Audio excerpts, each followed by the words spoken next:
Hi. It's time. It's time for another chat party. Today is May 30th, 2021. Memorial Day for all you happy people. Yes, long weekend time.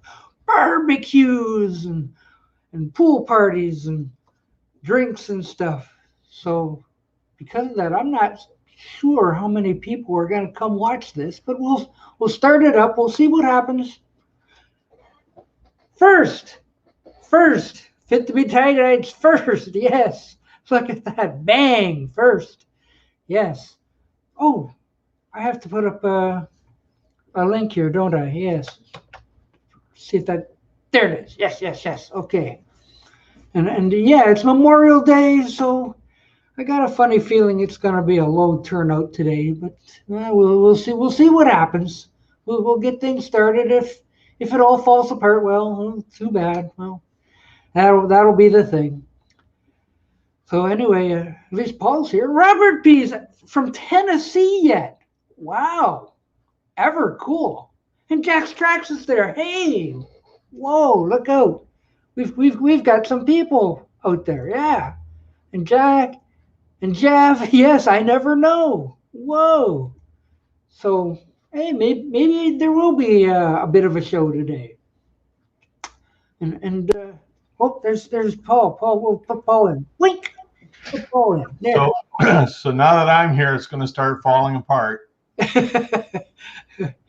Well, I wasn't so sure whether to even try one, with the Memorial Days and all this kind of stuff. But look, we got there's still 3 Americans over there. So maybe lots of losers like me around. Yeah. Well, Robert P says he got there Friday, drove 10 hours in pouring rain. Yes. My wife just came back from Alberta yesterday with her sister. That's like a 14-hour trip. Drive? Yeah, drive. Yeah. 14 hours. Wow. Yeah. Oh, well. But hey, there are some people out there. Look, there's indie lists. Hello. So I don't know. Maybe this wasn't so bad an idea after all. Look, we even got another joiner. Hello. Hi, Jeff Kendall. Hey, Jeff. Look at that. Well, Jeff, how come you're not having a barbecue today or anything like that? Oh, I mean, we just do what we do. My son's playing his video games. I'm supposed to take somebody fishing tomorrow if it doesn't rain. Ooh. See that Robert P's going to Texas tomorrow. Well, in Texas, I'm reminded of the Chris Rea song. Yeah. You have to help me out. It's a nice day today. It's supposed to rain off and all next week in Oklahoma. So it's threatening rain here in BC. It was nice, gorgeous yesterday. It was trimming hedges and getting sunshine and fresh air. And today it's really overcast. So. I don't understand this. Like Robert P saying the Texas border is closed. No, I think he means your border. Oh, Day Tripper. Hello. I seen something a little earlier about the U.S. is demanding Canada to open the border. Like, bring the people over. We need their tourist dollars, whatever. Mm-hmm. So it would be nice because I haven't been over there in 14 months. Well, the way the exchange rate is, we can't afford to go over. Yeah. It's still better than what we got here, though. Well, much more of a stuff to choose from, the selection and all that kind of stuff is when I only have a one record store and a half, Yeah. Like want to go, and want to try Chick-fil-A too. So, yeah, it's I see I'm not sure if it's Biden that's the one that's doing it. Is kind of like, come on, open that border, let's go. I'm not sure who the instigator is, but I don't know anymore. I'm just sick of everything, Well, I don't even like talking about it. Well, aren't we all? But it's It's what's ruled our life for a good year and a half almost. Yeah. So, Do you see my face is a little pink because I did yard work? It is. You are pinkish. Yeah, Yes. yeah. Now, Yard work yesterday. Is that sunburn? Yeah. Ooh. Yard work and whatever outside. Yeah. Thank you. We young guys are doing just I was fine. actually at the side of my house. I didn't get a lot of direct sunlight, so I didn't. I'm okay. But yeah, my hedges were it was like hacking through the Amazon jungle, trying to get these things under control. Things have been growing like a weed here. We had a really wet, kind of a warm, wet winter, and a lot of stuff just kept growing. So, well, it's been raining so much where I'm at. It's like, just forget it, yeah. Unless you want me mowing wet grass, we look great that way. So, Yeah. I did my best. It's done. So Jeff, how warm is it in Oklahoma? Right now, it's 70s. And like I said, it's nice today, but we've got a chance for rain the next 4 days in a row. Yeah. No, boy. So, I'm just wondering, why did you get so pink? That's just me. Yeah. When I work in the yard, I get pink, and it was sunny yesterday, so Yeah. Because this weekend here has been actually kind of cold. So, actually, being it's Sunday, it's about 70 here, but sunny. But I mean, back on Friday, it was like in the 40s. So, Robert P's planting grass. Cool. There you go. Mike Mason, I know what I've been doing. Well, here's what I've been doing today. Can you see that? No, you've been burning a CD? That's a DVD. Oh, DVD? Okay. Country music #1. Disc 1. Okay. Okay, disc 4 is in the Easy Bake Oven. So I've got 3 out of 8 made so far. So that's the Ken Burns documentary. Oh, okay. So I'm just over the moon about it. I'm just loving it so far. So I'm putting it to disc. I'm not as fancy as Robert. Did you see Robert? See my handiwork there? That's the kind of stuff I do. Yeah. It's not as fancy, but it does the job. Yeah. No spelling mistakes. No. So I got 8 discs to make. 4 is in the oven. So should have a cookie pretty soon. And then I can switch discs and do disc #5. Now, is this the documentary about what? Country music. Oh, okay. Okay.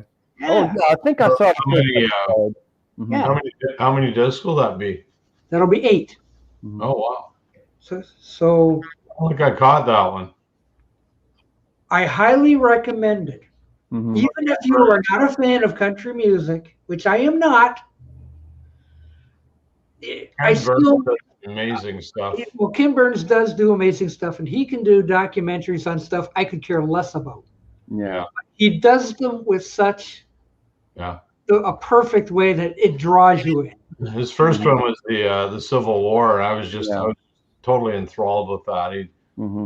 It was amazing work, and the people he had on. Some of those guys, when I was in university, I read their books. I was just fascinated by seeing these people, and fantastic stuff. Yeah, so like anything from the Civil War to baseball to jazz. He had some pretty heavy hitters doing the narration too. It was quite impressive who he got to help him with that. Yeah.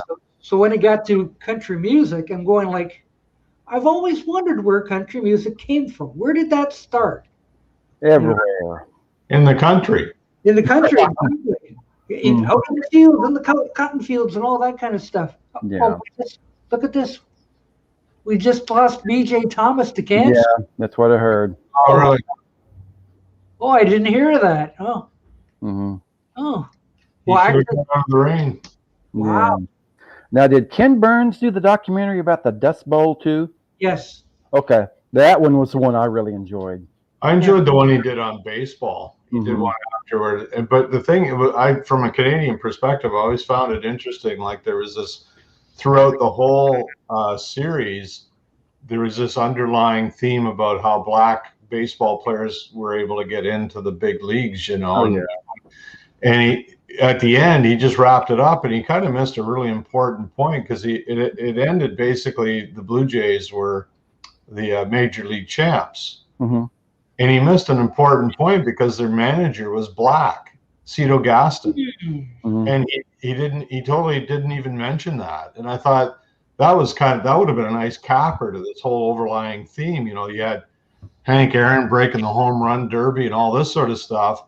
And then you have a manager who's black, whose team wins the World Series. He didn't even mention it. I thought that was kind of a misstep on that one. But other than that, he does a wonderful job on documentaries. So when this picture music one came up, I says, I got to see this thing. And it's already been 2 years since he put it out. So it was like, oh, I got to watch it. And I'd forget. I got to watch it. And I'd forget until all of a sudden this weekend, I did remember it. And I've been giving it a watch over the low. And I have watched 5 out of 8 so far, and loving it. So, yeah. Now I'm putting it to disc. Yeah. So that's my my deal right now. Hello, James. And it's James. Hey, James. You remember James? James Lennon. Everyone. Yes. I'll just eat on camera. What the hell? I'm still waiting. My mom's making fries in the air fryer. She's still getting used to the machine, so we're just waiting on the fries. Ooh. So I'll eat on camera. What the hell? But in the meantime, I'll do my show and tell. Oh, okay. While I'm waiting. Oh, show and tell. Excellent. Okay. I don't have anything new this week, so All okay. Right. So you need to be big. Did you want me to? Here we go. Maybe not. You want to be big? Yep. Okay, make it big. Boom. So here's the Bells of St. Mary's. Okay. That's a good one. And this movie came out in 1945. You were off by a couple of years, Doc, but this is the movie. And you should watch it. It's a really, really good movie. But it's not in color. No, it's black and white. That's the way it should be. Oh. Yeah. And then this past week, my mom bought me this. Oh. Yeah. Happy birthday, Bob Dylan. 80 years old. Yeah. And then I got a couple more magazines to show you. And she also bought me this because Anne Frank is my hero. Wow. I love Anne Frank. Okay. And these are some older magazines. I don't know if I show you guys, but I'll show them again anyway. Another one about Anne Frank. Ooh. Which I still have to read. John Lennon. I heard of him. Yeah. Yep. Cool. Other John Lennon. Oh, yeah. So I guess you know who my favorite Beatle is. Yeah, mine too. Pretty much. And then we got the Beatles. Oh, okay. 60 years later. Whoa. The inside story of the Fab Four. Yep. Has been that long. And then we got the People magazine of the Beatles. Wow. And then last but not least, Elvis Presley. The King lives on. Remembering Elvis Presley. But he didn't make it at the Grand Ole Opry. They kicked him out. No. So you can bring me down. So that's on my show and tell. Yeah. There you go. Yeah. James, did you see that documentary about Anne Frank that was on recently? No. Which one was that? Well, there was a documentary. Apparently, Anne Frank's father escaped the Holocaust and remarried and had a child, and they interviewed Anne Frank's half sister. It's floating around YouTube. It's interesting. Thank you, Mike Mason. And where was this shown on? YouTube. Oh. What's it called? Because I'd like to watch that. You probably Google Anne Frank's sister or Anne Frank interview, or something like that. She is actually Anne Frank's half sister. Ah. Mm-hmm. That was interesting. Yeah, some of that country music thing, it is on YouTube. Oh yeah. Mm-hmm. So Oh, the Ken Burns thing, yeah. yeah, the Ken Burns. Yeah. Mm-hmm. Yeah, and it's Hey, Tom, how you doing? that Elvis was a reject. Yeah, he was. Yes, that's kind of in a way amazing, but yeah, I could see that. Mm-hmm. Well, the Beatles got rejected too, so you know. Yeah, several times. Oh, you should, Mike Mason. I'd like to see that. Oh, well, of Yeah, I'd like course. to see the magazines, or you can come up and show us here if you want to. Yeah, there you go. That's even Yeah. yeah. But as I was telling James earlier, I have been to Nashville. Mm-hmm. Yeah, we were talking on the phone earlier today, and he told me he went to Nashville. He went to the Grand Ole Opry, but it was late at night, so he couldn't get in to see anything. But you could have stood on the stage where No, the original artists were. Say, oh my God, I'm standing where Patsy Cline stood, or Kenny Rogers, Dolly Parton. Mm-hmm. Yes. Got into Ernest Tubbs record store. Yeah. My parents went there. Mm-hmm. It was a lot of fun. It's still going. I can't believe it's still going. Well, so am I, Mike. I love Elvis. Who doesn't love Elvis? Wait a minute. Look, it's Jack's Trax. Remember him? Hey. Yep. I haven't Hey, seen him in a Jack. long time. Hey, Jack's Trax. Hi, how are you? We're all good. Good. What's going on in your part of the world? Not too much. I just got this new microphone. I'm testing it out now, so thank you for being my test subject. But yeah, it's pretty cool. Well, your mic sounds pretty good. Can we see the mic? Yeah, so it's a Look at that. Yeti okay. Nano. Well, Yeah, it's pretty cool. That is professional looking. Wow. Well, what kind is that? It's one of the blue microphones. It's the Yeti Nano. So, Mm-hmm. very cool. Like to get one of those, they're getting expensive, those ones. Mm-hmm. Yeah, I got this one on sale for $55. So That's not bad. yeah, I found it at like clearance Target. So Yeah, that's not bad. yeah. Yeah, exactly. The Birds had played at the Grand Ole Opry and got booed. Yeah. True. Yeah. You know, the country period. Mm-hmm. But that's all covered in Birds. And me being there like 3 years ago, I'm kind of reliving everything watching this. Mm-hmm. Because as I was saying before to James, my best friend and I were walking down the Main Street where all the honky tonks and the boot shops and all this kind of stuff is. And we were standing on the corner where the Nashville Winslow, Arizona. What's that? Standing on the corner in Winslow, Arizona. Almost, yeah, in Nashville, Tennessee. And we were looking at the Predators arena that was there on the corner. And we're going, Jack, behind you. Is that a Hofner bass on your wall? Yeah, it's the wrong way. It's an Epiphone viola. Ah, like Yeah. Paul McCartney had.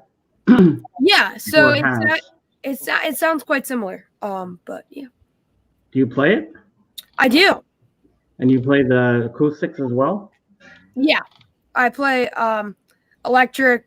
My main instrument is drums, but I'm also a guitar player. I'm not great at it. So you like to get your Ringo on. Yeah, I do. And how old are you? 12. 12. Wow. Quite the musician. You're going to start a band? I have one right now. So, yeah. What are you guys called? So we haven't practiced in a while, but right now it's just me and my friend that go like to like restaurants, gigs, and like stuff like that. So yeah. So you do covers of Beatles and other artists and stuff like that? Yeah.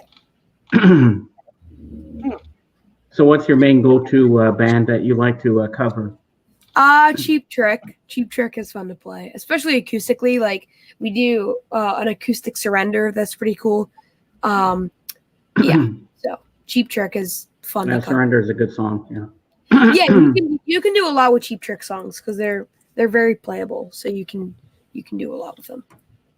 Can you play any Van Halen? I can play Panama. Well, that's good. Hey, That's Starman. But Van Halen is hard to play, I find. Yeah, Panama sounds like a really easy riff, but it's not that easy. There's some Ain't Talking About Love is pretty easy. I don't know. Anytime that I've tried to play Van Halen, it always seems like they were tuned funny. Yeah, a lot of them are a half step down. Like you'll find a lot of them are a half step down. Yeah, it's like, geez, I got to retune everything to play this. Yeah, You know, it gets pretty annoying. Yeah, I am annoyed with trying to play a Van Halen song. Yes. Yeah, it's like I'm Well, glad. a lot of people have trouble with the Who song "Pinball Wizard," that opening guitar riff. But Elton John pulled it off on piano. Oh. Well, You know the Who? About the Pinball Wizard riff? Yeah. Are you familiar with the Who, Jack? Yeah. I love the Who. Yeah. Yeah, the Who are good. In the early days, after their gigs, they used to smash all their equipment. Yeah, I have them live at Texas on Blu-ray, I think. So that show's really cool. Yeah, one time Keith Moon blew up his whole drum set. Yeah, they're cool to watch live, like old videos and stuff. But in the late 70s, early 80s, they stopped doing all that stuff and Yeah. just started being normal. I want to go that far. Well, of course, every rock group is doped up, Mom. What can I say?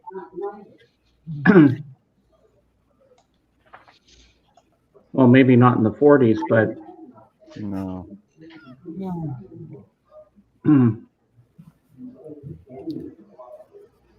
So, hey, Paul, are you and Mr. Canadian Stud Muffin got anything planned soon? Well, we have to gotta get in touch with him and follow up.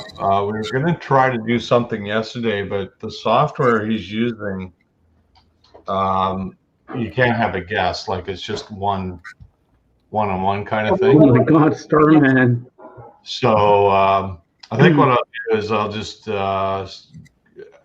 a time set up with him, and then I'll just host it through StreamYard, and then he can come on. And This should be interesting. I don't think he's ever done anything with anyone before. I don't remember. Well, he does it with his alter egos and his cat. So And his Hey, Robert. yeah, and his cat. But no, he has it. So yeah, it's gonna be. It should be fun. We're trying to figure out what to talk about, and I sort of suggested, well, let's just get on and just let it go, like go with the flow kind of thing. So I'm sure between the two of us, we can come up with something fun. I think didn't Jerry Lee Lewis used to destroy his piano in the early Yeah, days? he used to set his piano on fire. Yeah, that's what I thought. Yeah, I think Elton John did that once too. yeah, It gets expensive after a while. yeah.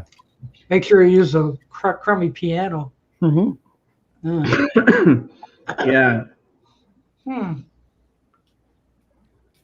Yeah, well, Mike Mason says, yeah, Frank really did it his way. I think he did, Mike. Yeah. Blew up the piano. I remember one He song must have been a pyro. that destroyed Liberace's piano, Yeah. or Liberace destroyed his own piano. Yeah, I think that was it. Nesmith just went, oh my, whatever. But I remember when the Who was doing it back, Pete Townsend was destroying guitars back in the 60s. They weren't making a whole lot of money. So they were actually playing at a loss, They have to pay for another guitar, and they would take away all their, before they got big. I mean, all that equipment is so expensive for them to blow it up, and they blew their speakers and the way Pete Townsend would smash the speakers on stage and that, and crazy. Like, why would you do that? Max Shaw. Probably Max Shaw, yeah. Yeah, sell a record or two, maybe. Well, those were the good old days. When Jimi Oh, Hendrix yeah. play with his teeth, you know. And who took over for the Who after Keith Moon died for the drummers? Originally, it was Kenny Jones, the guy from the Small Faces. That Oh, first. yeah? Was he any good? Not bad. Yeah, Kenny Jones is an excellent drummer, but it changed the whole flavor of the Who because you know he was a totally different drummer. Yeah. So the music changed a lot as a result of that. He's a great drummer, Kenny Jones. Yeah, nothing wrong with him. Captain Fantastic first album to hit #1 on Billboard. Ooh, for Elton John, jeez. Good for him. That's a great album. Yay. Still got my original copy of that with all the inserts and everything. It's quite a deal. Looks like Jack has some show and tell for us, Doc. Yeah, so I got this like a week ago maybe, but it's the it's Naz's second record. Todd Rundgren obviously, but yeah, this one's really good. It's Under the Ice, which is probably their most famous song. And yeah, I bought it sealed, $18 for I opened it, but I'm not a fan of keeping things sealed, but it's on a colored vinyl variant, which is cool because I think this was a reissue from like 82. I think. I don't know though, but you don't see many colored records from that, so it was cool to find this. And then, and if you know me, Mr. Mayo, Joe, and Beetle Brad, they love colored vinyl. Yeah. Don't tell them. They'll be at your house. Hey, you want that? This is the Blue Note Classic series, and this is Moanin' by Art Blakey. And it sounds really, really good. I really like this series because it kind of has that audiophile quality, but it's not insanely expensive. And I think Soul Station was released on this. The Sidewinder. There's a couple that are released on these so far. But yeah, this one's really good. Is that a jazz album? Yeah, it's really good. That's probably one of my top 5 jazz albums. You like Miles Davis? Yeah.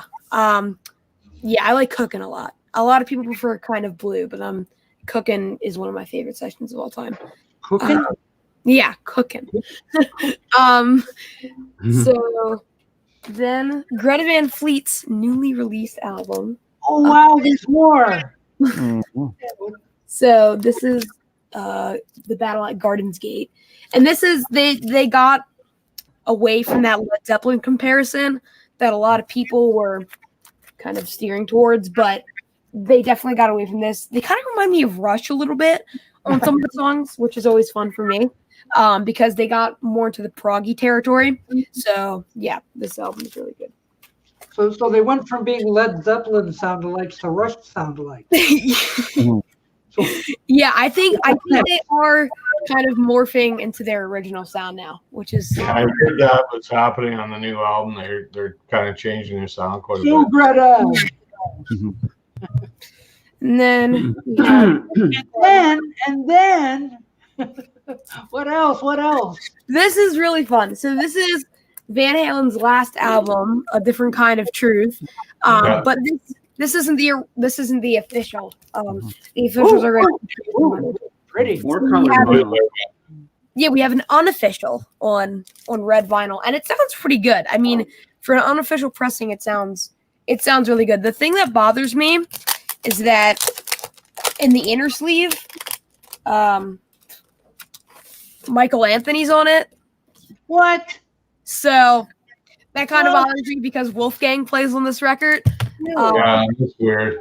So I don't really know why they have him on this. A lot younger picture there. Yeah. So, I'm Yeah. not crazy about that. I'm also not crazy about the sleeve. I hate these they're like the adhesive on it. It bothers me for some reason, but they're just kind of strange. So. You know, like, as if we wouldn't notice or something. Jeez.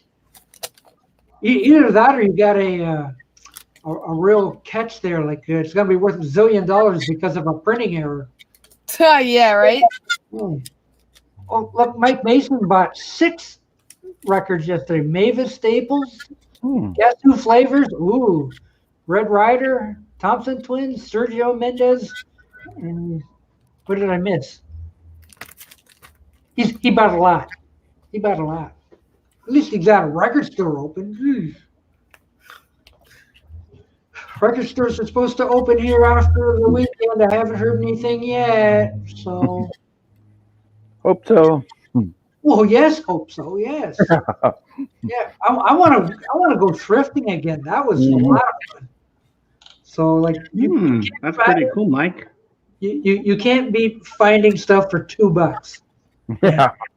That was a lot of fun. So I grabbed these yesterday too. These are fun. These are vinyl record coasters. I haven't opened them yet, but this will be fun.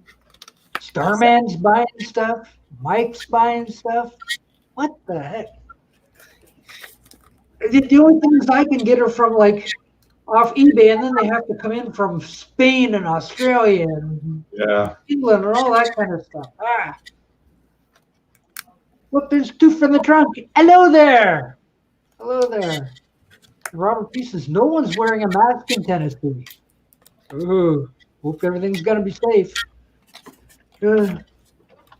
Yeah, America's really dialing back on their mask things, and you know, where they used to have like the 6 feet markers, they've ripped them all up. So like, they're going like, yeah, COVID's over. Yeah. Back to normal. Back to normal. But not here. Not here.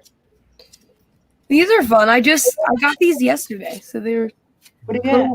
Record coasters. So this will replace Edgar Allan Poe. But yeah. So. You have to do that a little slower so we can see what it is. All right, I'll do it a little slower. So a little slower. Okay, I'm trying to read that. It's got upside down. Country Club. I don't think they're real titles, but they're pretend titles. Yeah. So for like rock oldies. Okay. So. Oh, they're different. Okay. Yeah. Good. Cool. Oh, did you like Rock and Hide? Rock and Hide? I never really got into them. They did a few things on the radio, but I wasn't really into that 80s scene too much. Oh, no. Every CD will one day be a coaster? I hope not. Better not be. Yeah. But have you heard Roger Daltrey's As I Have You album from 2018? I never listened. No, I haven't heard that. I should look that up. No. There'll be 100% capacity in Pennsylvania on Tuesday. Well, guess where I'm going? Oh, wait a minute. Pennsylvania. I don't think Jack will know this guy, but I'm sure you three at the top will know. Do you know Ron Baldry? Of course, yeah. Well, he has he showed on Rachel's stream this morning when I was guesting there. He showed an album of Miles Davis, and it's some new kind of quality record. UHQR. Ultimate Q. Yeah, that's it. Yeah, and comes in a box set. It was really nice, and it's on a white vinyl. And he said the quality of the sound is better than a regular album. Yeah, UHQR is made by Analog Productions, I believe. It used to be owned by Mobile Fidelity until Analog Productions bought it. So yeah, Miles Davis kind of Blue is on it.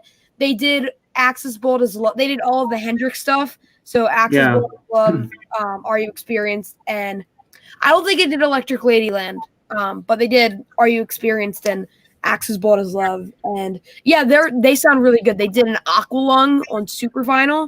That also sounds really good. So yeah, I'm sure Ron has a lot of that kind of stuff. So Super Vinyl. So yeah, it has like a clear tint to it, and it's a special formula that used to be made by Mobile Fidelity, but now it's in UHQR. So yeah. So it sounds like something they just made up in the lab. Super vinyl. Super vinyl. Super vinyl. Wow, Better, Jack knows his stuff, man. better than anything. Wow. I haven't heard of it. Is this better than 180 gram or what?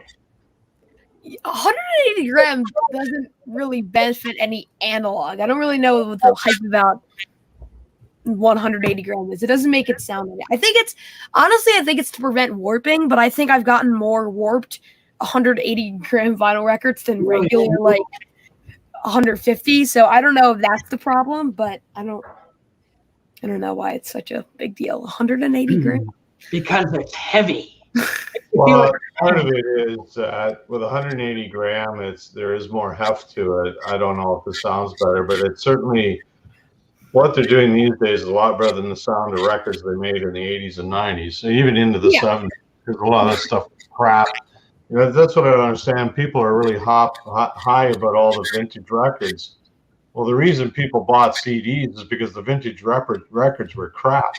Yeah. You know, like I don't know how many albums I bought in the 80s where I pull them out of the jacket and they sounded dirty. Like, you know, they didn't sound good. And I just, so I don't know if it's so much about the grams or they just, you know, cleaned up the process or whatever. You're best going with virgin vinyl. That's what you want. Yeah. How long has this super vinyl been out, Jack? Sorry? How long has the super vinyl been out? Oh, since it wasn't very popular. I think 80s to 90s it came out. It was released by Mobile Fidelity. And then UHQR adopted the formula and released Aqualung with it. But I don't know if Kind of Blue was on it. I'm pretty sure it was. Yeah, because when Ron Baldry showed that this morning, that's the first time I've ever seen something like that. Yeah, it's definitely the deluxe treatment. I mean, Simon and Garfunkel was on it. Ooh, I bet they're pretty pricey too. 175 or 125. Yeah. Is the Aqualung, was it the Steven Wilson remix? No, it wasn't. No. See, that sounds fantastic. You want to get Aqualung, you got to get the Steven Wilson remix. Sounds really good. Yeah. But I can't remember the title of the Miles Davis album because Rachel showed just a regular album of it, but I can't remember the title of it. It was Kind of what? Kind of Blue. Kind of Blue, maybe? Do you have the album? Yeah, I have it. I have the regular version. If I see the cover, I'll know what it is. He's got everything. This one? Look at that. That's the one. That's the one. That's the one. So, yeah, this was the one on the UHQR. Yeah. See, I have to see a cover to remember the album. Yeah. At least I remember it was Miles Davis, but I wasn't sure what album it was. Yeah. And I thought Dynaflex was so cool. I used to play with it. You learn something new every day. You know. So, Jack, how did you get into all this rock and roll? Did your parents bring you up on it, or did you get into it on your own? It was really my grandfather. So he played a lot of Van Halen. So the first song I really remember hearing ever was Running with the Devil. And then he started playing a lot of Rush for me and then that kind of stuff. So that kind of just brought me into it. And then vinyl started about like 2 years ago. Wow. Yeah. So how many records do you say you'd have in your collection right now? I could look. Hold on. I have like a little database. 492. That's right pretty now. Good. And yeah, there's some other ones over there that haven't been cataloged yet. So probably about like 5-10 or so. So with me being a John Lennon fan and Beatles fan, as I am, do you have all the Beatles albums? Most of them. Yeah, I have all of the studio albums except Please Please Me. And then a lot of the like Beatles 6, Beatles 2, like all that kind of stuff. Or do you have do you have the Plastic Ono Band? No, I don't have the self-titled album now. I want that box set so much, but it's so bloody expensive. Yeah, I heard they were. How much is it? I didn't know. I don't know. Like the CD one is the best one to get because it's got everything on it and a book. Save your money, James. Yeah. Honestly, it's 90% of it is filler. You go to Spotify. Yeah, I've got it. Yeah, I did a video on it. You go to Spotify. You want to listen to it. It's the sort of stuff you'll listen to maybe once, twice if you're lucky, and that'll be it. Save your money. If you want to get it, get the double album. You get the double CD. That's more than enough for most people. I'm gonna get a double CD myself. Yeah. Because it's I go that route. The whole thing is like a remaster of an album that was pretty stripped down to begin with.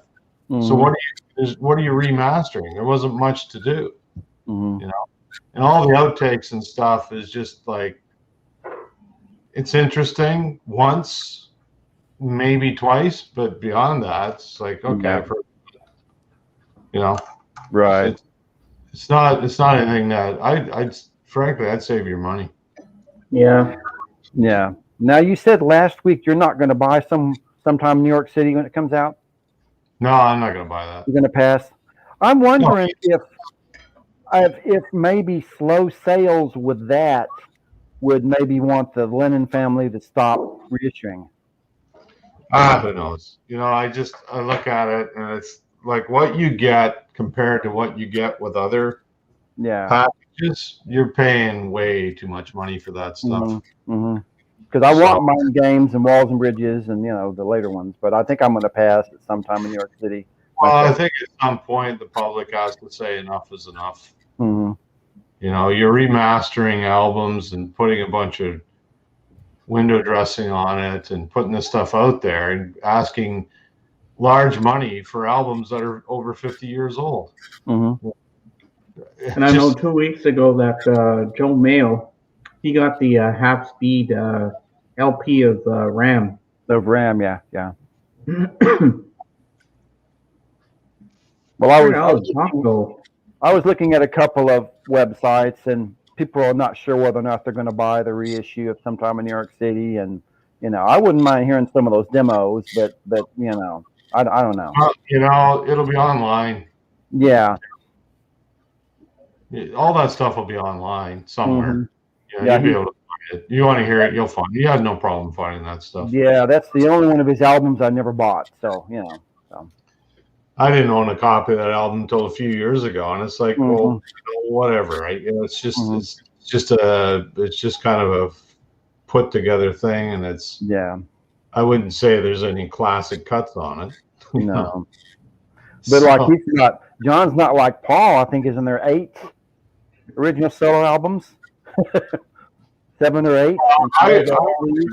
John, I only consider he did 4 studio albums of original material. I don't count New York City.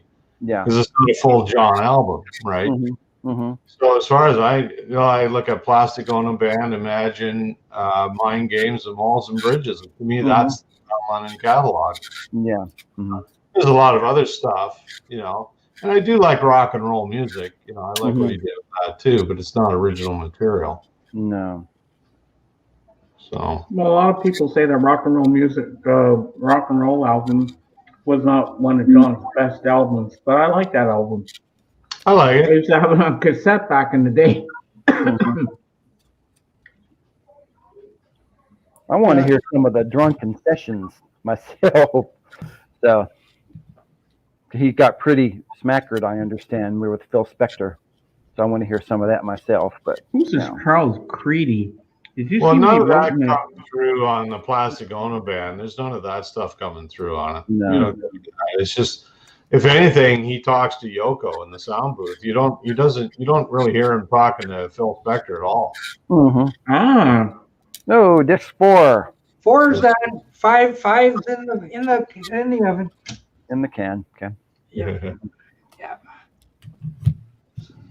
Oh, don't let me stop the show just because I came back. We were having a discussion about. I know. I'm sitting there over the thing like I'm switching discs and getting them for 5. Don't mind me. I'm just eating my dinner. I'm having my hot dogs and fries as I chat with you guys. Look at this Charles Creedy in the chat there, Doc.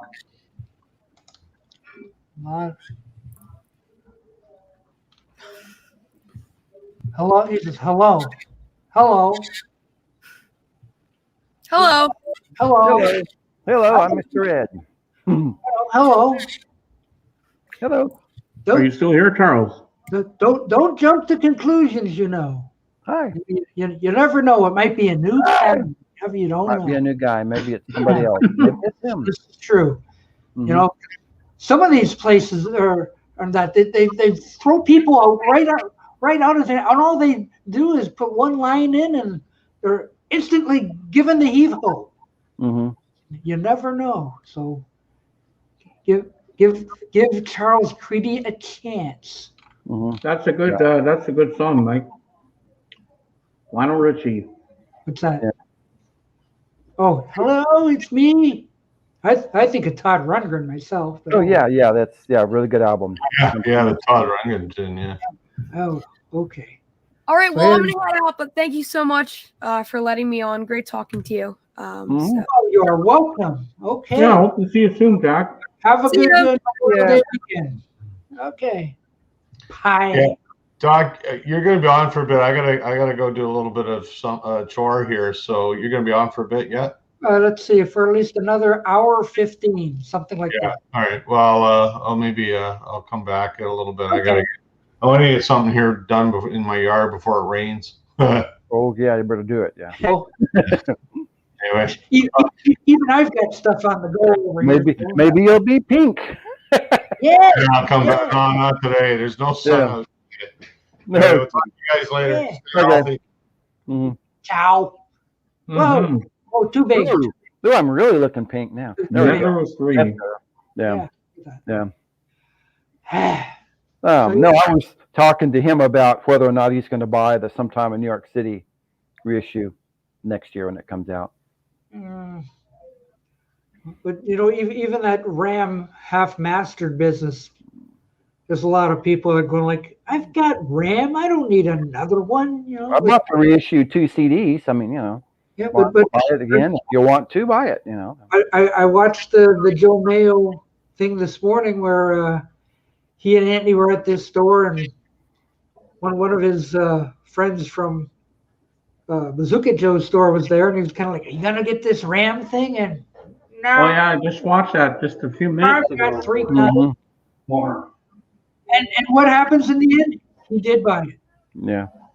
So I guess once it's in front of you, well, I think he went to the one store and he's like, there was like many copies. Mm-hmm. So like, you don't have to worry about finding one. Yeah. Yep. That's right. The psych band called the Naz. Oh, the Naz. Yeah, he was saying the kid who was on there was talking about the Naz. Yeah.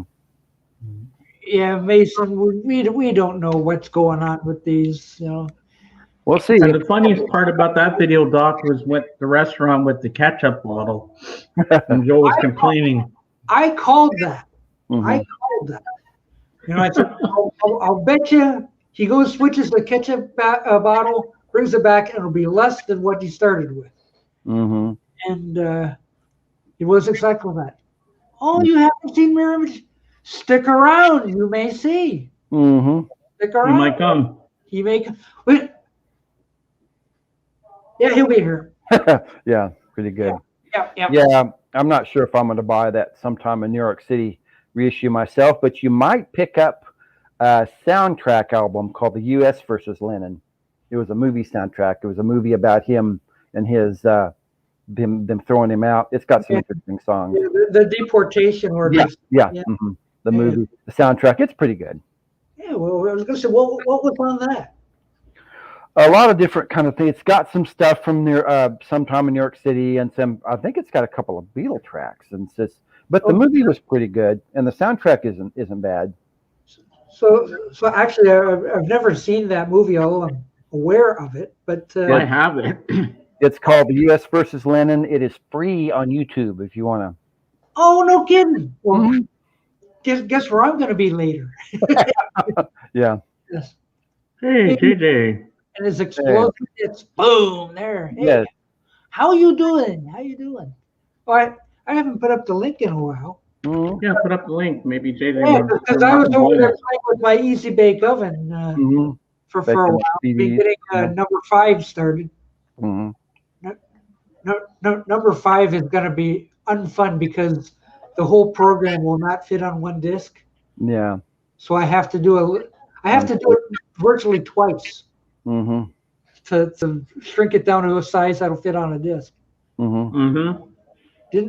Robert didn't see the new Ram CD. Oh, I don't know if it's on CD. Oh, it was the album remastered. Yeah, I've only seen it on vinyl so far. Yeah. So yeah, the half-speed one. No such thing. Look! It's JJ. Hey. Hey, look! He's got a K-Tel shirt. Ever cool? Ta-da! Look at that.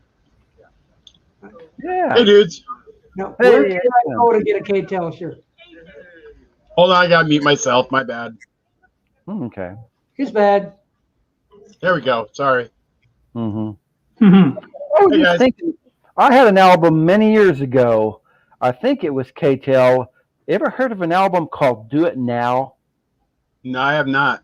I mean, there's tons of them, so I mean, I'm sure I've come across it sometime. It came across in the late '60s, so it was ancient history.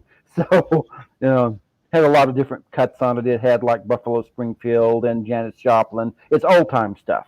And some of those could have been early. Warner Brothers released a lot of compilation records around the early 70s, late 60s, and a lot of those are mistaken for being K-Tels, but they're really not. What's really cool about the early Warner Brothers, though, is they did have like Zeppelin, Sabbath, Hendrix on their stuff, and you just won't find. I mean, those people won't give that stuff up anymore. It's just not going to happen. Yeah, well, I was saying it was like '69, so it was a few years. It may have been before K-Tel. So I don't remember K-Tel until like 72, 71, right. 72. K-Tel started in they say around 64, 65. Oh, actually. okay. Even Phil Knives doesn't know when it started because his first record was mail order, and he just produced it and then mailed it out to whoever wanted it. It wasn't like a release, like they released this record or they released that record. It didn't come out that way. And then their next biggest hit was in the early 70s was 25 Polka Greatest Hits. That was actually their biggest million seller that they had. And then from there, it just took off and they started recording stuff. They started releasing music, and then they realized that they could actually make more money if they recorded the artist doing the songs rather than using the actual tracks. So what they did was, like BJ Thomas just passed away, they would get him in the studio to redo a song by him. Like Hooked on a Feeling or something like that, and then they would release it that way. So a lot of the tracks that you have in the 70s aren't even the original tracks. They're tracks that K-Tel themselves recorded so that they can make the money. Yeah. It's now that you say it, some of those songs on those K-Tel albums sound a little different, and you hear it on the radio and you hear it on that sounds right. That sounds right for them to redo all those songs. Yeah, they did that because they had they wanted to make the money.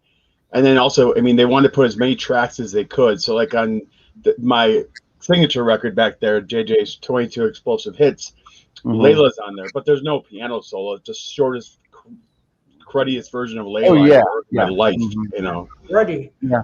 They had some stuff called like the DeFranco Family, and they had, of course, Tie a Yellow Ribbon by the Old Oak Tree. Yeah, they re-recorded that one.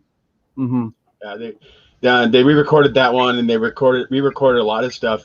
Their marketing technique was something that record companies had really never heard. If you want to hear me talk about the history, they had never heard of it because records were pretty much sold in the record store. So if you wanted a Beatles record, you went to the record store to buy your Beatles record. If you wanted Rolling Stones, you went to a record store to buy the Stones. However, if you wanted a K-Tel started realizing that let's market this stuff massively on television, and then let's sell it in department stores. Let's sell it. They sold it in hardware stores. Any place that's willing to put a display up, they'll sell it, and they're going to sell it cheap because they're cheap to make. They're thin. They're stuffed with tracks. But what they did do that is remarkable, if you watch, is a really cool documentary I've linked on that's hosted by Dave Thomas on Canadian television. And what's really fascinating about it is that they brought in a new audience to buying records that had never bought a record before, because these people they would just not go to the record stores. They would go to these department stores to buy records, and that's how they brought their audience in. And they were actually selling more records than Elton John. People were like at their feet to try to get them, because they would have like the top 5 albums in the charts every week, because they were just selling massively to groups of people that just weren't buying records. They'd either buy them at home, or they would, I'm at the grocery store picking up this. Oh, this looks like a cool display. I'm going to buy that. Oh, they throw it in the cart. That's why you find. That's my. I don't know this for a fact, but my theory is why I find so many of these sealed is because it was so cheap. People just threw it in their stuff or whatever, and then just wound up in a box, and then they're sealed. Yeah. I remember those commercials being saturated like every 20 minutes. Yeah. And I do remember them in the grocery stores. Yeah. Yeah, they would just Don't forget the areas with TV. They would just bombard it, and that would be their way of like, the commercials just ran constantly at all times of the day, and it really, where Phil Knight got his start was going on to Atlantic City, going to Manitoba, and he would sell knives. He would sell whatever kitchen cutlery he had, and he would bring people up to the front. Those things you see at the state fairs, that's where he started, and that's the same method they used on television to sell records. Yeah. Yeah, you could go to Kmart or anything like that, a drugstore. There'd be a whole KTEL display. You pick it up and go, look at 22 songs on one. Of course, when you got them home, the songs would be like cut down by. Yeah. You get 2 minutes or something. Well, at the time, he didn't know that, and also, if you think about it, and I was in the same boat. It was later, but it was still during the after hours one that's back there. That was like the first one I bought with my allowance money.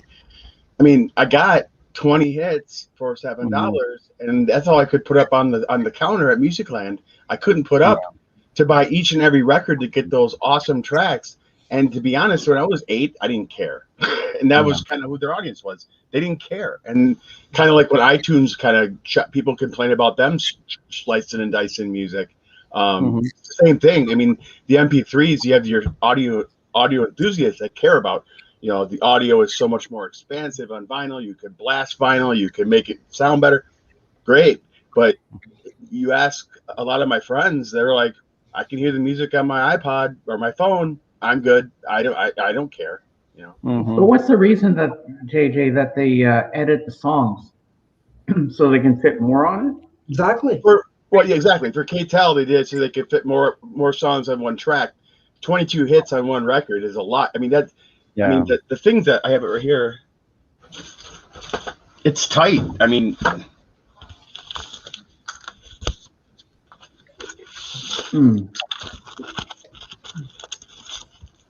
Yeah, how else are you gonna get to 22 songs on one record? You gotta shorten them up. Edit them early or something. Oh yeah. See how tight that is? I'll try cleaning that. I was kind of laughed at by Patrick the other day about how my cleaning process for records is really meticulous, and I finally came up with one that works so I can actually hear them without dust collecting on my needle. But those tracks are in there. Look at that. It's hard to get that grime out of those things. Even I remember one of the first compilations I bought. The needle literally just went right across it because there was so much dust in the tracks. It just glided across my record. That's why you buy the KTEL record cleaner. Yeah. What? I remember some of them were really. Yeah, and you have the KTEL record selector. All you have to do is. Oh yeah. Ding, ding. I'm after one of those. If anybody finds one, let me know. I'll pay for it. I'll pay you for it. My problem is the only one I've seen so far is on eBay for $100. Wow. Dead Wax had one he was showing the other day. I was trying to buy off him. He didn't seem to as a taker on it, but I really want one. But it's right here on the back, by the way. There it is. You must buy it. Wow. Oh, I think I had that record way back then. Yeah, it was one of the more popular. This one and Music Machine were like the one that everybody seemed to have in their collection. The last one I bought was like Rock 81. That's a cool one. And then where are you guys located? Windsor, Ontario. So you're all Canadians, right? Okay, that's Except for Jeff. I'm in Oklahoma. Okay, Jeff. So here's how it works. The records for these two, James and Doc, are different than the ones we get because they marketed out of Minneapolis records for the United States, and they marketed records out of Manitoba for Canada. And because Canada has rules about Canadian artists had to be on the records, they just went ahead and created a whole new marketing campaign. Plus, the rights in Canada were much different than America. So you would have,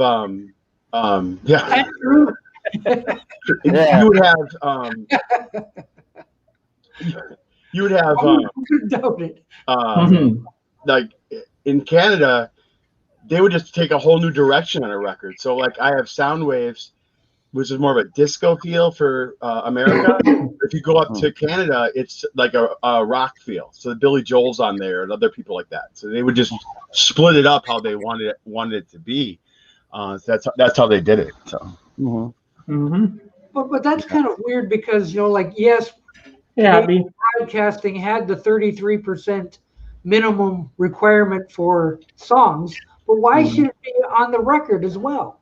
That kind of like if you're gonna sell a record in Canada, you got to have 33% Canadian content on the record even. Here they are. So here's Sound Waves America. Okay. All right, and this one has just for I won't read them all, but Upside Down by Diana Ross, Funky Town by Lip Sync, Empire Strikes Back by Miko, I Was Made for Loving You by Kiss. So all original stars. Right. These are all original because this is in the late 70s. Record companies said enough is enough. If you're going to use our stuff, you have to use our tracks, and they started pulling the reins on K-Tel. Yeah. Then this one, Sound Waves, is totally different. This one has Billy Joel on it. Pat Benatar, Journey. They went with more of a soft rock feel, and this one has We Live for Love. It's a totally different set list and totally different array than how to do it. Let's see if I can show you the back. Now, how many Canadian songs are on that one? Prism, I believe. Jerry Rafferty's not. Dan Fogelberg's not. Cliff Richard, I think, was. Cliff Richard's from Britain. He's from Britain. Okay. I don't know how they got around that one, but this one is a totally different set list. And totally different design, but it's still called Sound Waves. Huh, weird. So that's my point, is that the two of you, James and Doc, could have one set, and you're going to get one published piece of music, but the other side's going to get another piece. So it's kind of interesting. So now I have to.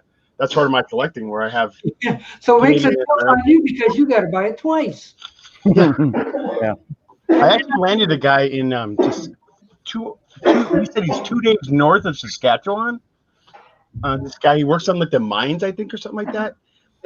He contacted my buddy at Funky Moose Records. I work a lot with those guys. They're awesome, and they at Funky Moose he's helping me facilitate because of shipping to get me the records. But this guy had like 10 Canadian K-Tels, and he only wanted like 15 Canadian for him. And I was like, sure, sign me up. So they're on their way. I'll probably have them in a couple weeks. So if you got to buy K-Tel records from Bolivia too? Yeah, they have different ones. Oh my gosh. Their Beatles were on British releases, and they were also on some Danish releases. There's one Danish release that actually has Twist and Shout on it that goes for like mint dollars if you have it. But a lot of what they release is that the K-Tel released the Hamburg recordings on record, which was I believe that was like public domain. But then they would take those tracks, and I have a British one coming with the Beatles on a K-Tel, and it's actually My Bonnie or something like that old recording of theirs. Yeah. Wow. I think am I mistaken, or was there some Beatles solo stuff on a K-Tel? Like a right here. I mean, it's him and Michael Jackson, but they're both on this one. And a lot of times, the ones on the American releases, you got the more astute artists like the Police, Quiet Riot, Pat. If it was for a benefit, so this one was for leukemia. So then, because the money went to leukemia, the artists were more willing to give their stuff for it. Yeah. Okay. There's my Paul McCartney on it. So actually, has made records for charity, I guess. Right. Mm-hmm. And that's mainly how we got the better artists here. You guys up there, I think because of different rights laws, you guys actually got better records than we did. We had Anne Murray. What? You had Anne Murray. Anne Murray's on there. Anne Murray, yeah. Okay, I'll give you the artist guys that for a while there I actually had as my poster child for my KTEL display was England Dan and John Cooley. John Ford. Because they're on every KTEL. I mean, I call them on every KTEL. Air Supply's on every KTEL. I mean, I have like whole. I mean, if you collect them, you're just gonna have certain artists. And Anne Murray's another one where you have every Anne Murray song without even. I mean, they sound terrible, but you have them. Well, Yeah, true. must have something to do with the licensing. Yeah, or her record. I mean, a lot of what I've heard with the artists, a lot of that stuff's just out of their hands at a certain point. Yeah, because I don't know, they're sitting around the boardroom at KTEL. So what are we going to do? Well, we got Anne Murray, we Exactly. Air Supply. They would just try to get one or two. That was the goal with marketing them, is so they could have a commercial and say, well, we have, where it was really popular at the time, we have Rick Springfield, we have Journey, and we have this. So we're just going to commercialize those, but then we'll just throw a bunch of other ones on there. That's how they did it, you know. Mm-hmm. Give me the ancient phone. Yeah. But they must have had connections with maybe a certain label. Yep, they did. But the label said they get evil on them because the labels caught on to what they were doing with re-recording, and so they shut off that valve for them. And they couldn't do that anymore. So then they basically told them in the late 70s, early 80s, you have to now pay for all these licensing. And so what happened was that their stuff just got lost in the shuffle, and they couldn't offer those same prices anymore they used to offer for records. So it kind of killed them. And then and oil and investing in real estate, and then the company kind of fell apart in the 80s. And he got it back, but it still was just a commercial company. It was not really much of music anymore, other than the catalog that they own. But when did KTEL finally die, I guess? They claimed bankruptcy in the late 80s. So they never made it into the CD era. They did. They came back with a few compilations of what they had. Slambo had, if you ever know Slambo, he's got a bunch of KTEL CDs. They did have some, and they also came out with those really cheesy like monster truck videos and things like that. They released those that you saw advertised on television. They did that market for a while, according to that documentary. Yeah, because I don't recall. He came back. He got the name back. But yeah, it was never the same. They kind of blew the company away because they, like they were saying on the documentary, if you watch it, it's really fascinating. There's a link to it on my channel. Phil says basically I should never have hired family because they hired it was all nepotism in the entire company, and then obviously when you hire family, things just fall apart. So what's better, KTEL or Ronco? I like KTEL just because they're more.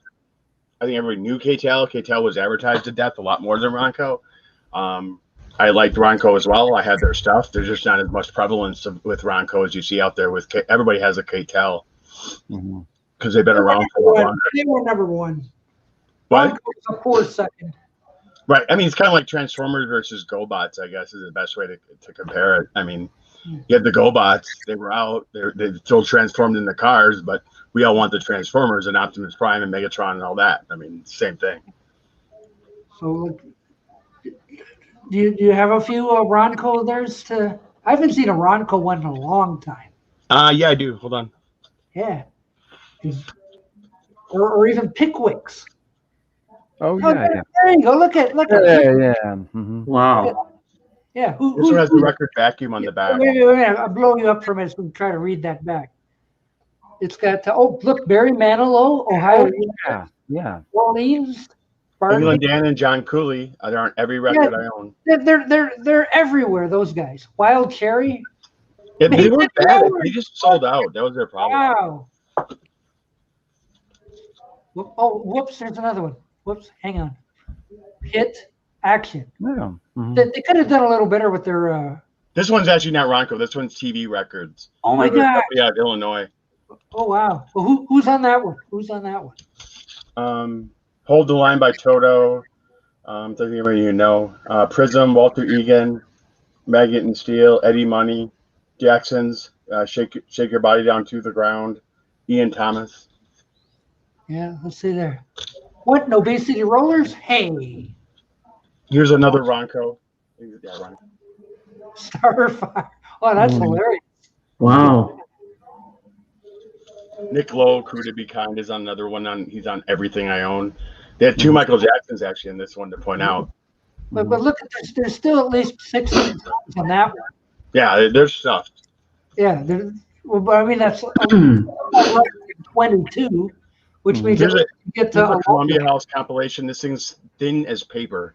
I had this one on cassette as a kid, and I finally got it on record. But this thing is thin as paper.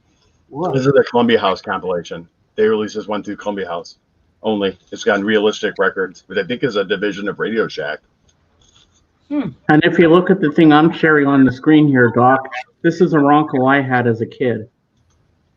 Christmas present. Oh, okay. And it had a gatefold with a little 3D village and things. There's a couple other ones. These are the early Warner releases. Heavy metal. Ooh. So, but this one's really, like I said, if you look at the list of artists on this thing, you will never see this ever. Allman Brothers, Black Sabbath, Holy cow. Buffalo Springfield, Alice Cooper, Deep Purple, Eagles, Foghat, Jay Giles. Look at that list. You'll never see. You would never see. I mean, they would never all agree to their licensing, but this was in the Warner Brothers. They're all on their label, and they released these. And look at that's 24. They beat K-Tel with 2 more. This isn't K-Tel. This is still. Oh wait. It's a 2-record set. And okay. I went. I mean, when I saw that set list, I could not help but get this. Who could not resist that? Look. There's even a bigger one I have over here that I don't even keep in my record. Hold on. I wonder what's in those file cabinets. Oh, okay. 70s, Bee Gees, Alice Cooper, Eagles. The Allman Brothers, nice. Black on there twice. Wait, I don't know how to protect this one, but it even came with a booklet. And then I put new record. This thing was yellow. I mean, it was falling. This is one of the ones that, like, my needle just slid across it. But yeah, there's. Whoa. These are the old ones that had side 2 and side 7 on the same, on the reverse side, because they wanted you to, people had those record players that you would, like, keep like 4 or 5 records and you'd bring them down. Yeah, the records. These were designed for that. I have a Beach Boys one like that too. Beach Boys were on. No, the Beach Boys live in concert album was designed that way with having. Yes, anime. I remember that. Oh yeah, they were kind of in the same idea. Yeah. Yeah, the Almonds were a great heavy metal band. Yes. I wouldn't call them heavy metal. I'm a huge Almond fan. I wouldn't call them it, but yeah, they are one of my favorite jam bands of all time. I know. So were the Almonds. People forget that.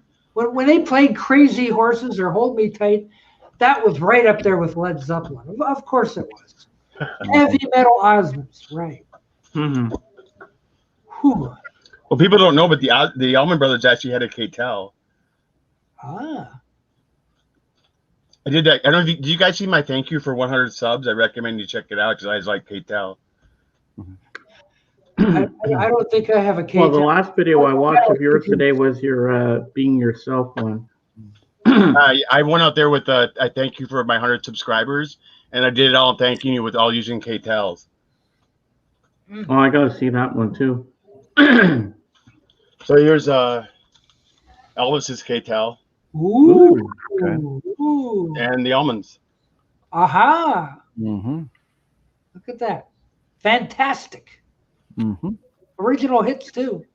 Yeah, they are. I mean, and the Almonds didn't sell out either. They only put a few tracks on there. So it's very typical Allman Brothers. I mean, they're always known for only having like 2 or 3 tracks on a side because they're so long. And I love them for that. So I guess those weren't edited. Oh, wow. Fantastic stuff. Mm-hmm. Yeah. I don't think there's anything like that today, is there? No. No. Spotify. Oh, Apple Music. maybe the now thing. Like Now That's Music. Number 18. Oh yeah, those. Yeah. Yeah. I guess. One of the things I believe is part of the vinyl resurgence is that I think people got sick of Apple Music because you have it, you buy it, but you don't really have anything. It's just there. It's in the cloud. You don't have anything. Where with vinyl, you own it. It's artwork. I can put it up on my wall. That's what makes it so exciting, I think, for people. I think. Whereas Apple Music is just like, eventually I think people just got sick of having it on the computer. Tangible. Right. I can touch it. I can show it. Yeah. Like what fun are buying songs if you can't touch them? Exactly. You love them and all this kind of stuff. And kiss them and caress them. Like, look what I got. Look what I got. Look. You can't do that with. JJ, Dave is asking you a question. What is the track listing on the ABB set? Oh,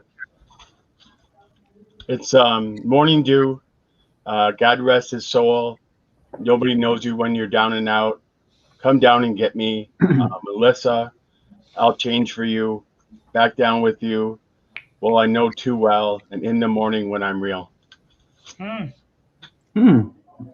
Look for it at your local record store. Yep. I got this from a guy in Milwaukee, actually. Oh, wow. I bought one item off of Discogs off of him, and then he emailed me on the side because he's like a hop, skip, and a jump from my house and said, I have all these other K-Tels. Do you want them? And I was like, yeah. So, Gimme. I said, I'd meet him at a police station. And then he said, no, I'll just mail them to you and give you free shipping. I'm like, whatever. Well, see what Wes here says, K-Tel ruled when he originally sold his vinyl. When CDs came along, he hung on to his K-Tel LPs. Wow. That's pretty good. Yeah. What's happening now with K-Tel as well is you're finding in people's death. I don't mean to sound morbid, but some people that had the K-Tel, the polka hits, the old ones, and Montavani, Percy Faith, they're dying. When you go through record diving, you guys probably know what I'm talking about. You find tons of these things be record diving. Don't forget Funny Favorites. But yeah, that one too. Eddie Arnold, that's another pop. I see it all the time. I just breeze past it. I don't want it, but I see it all the time. Yeah, a lot of those K-Tel albums I'm finding look like they've been used. The cover looks like it's all, melted, or looks like the record looks like it was run over by a truck or something. Yeah, it's like this one. That's what I go for now. Mazzi's taught me that. I've used Mazzi's. Mazzi said if the artwork is clean, usually find clean inside. If it's killed, it's junk. Yeah. Some people don't know how to look after their stuff. Well, they're also K-Tel, so I'm sure they just, like I was when I was 8, I just went, wee. Yeah. And they write all over it and all this kind of stuff. Oh, yeah. Circle the songs on the back. I don't like this one, and this one's my favorite.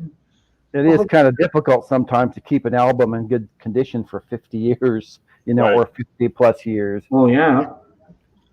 Well, I need to pop off because I have to go to my daughter. We're having a little family thing for her graduation today, a dinner. So I just need to pop off. But I just wanted to stop on and say, I saw you guys last week. I couldn't stop on, but I wanted to say hi. Nice talking to you.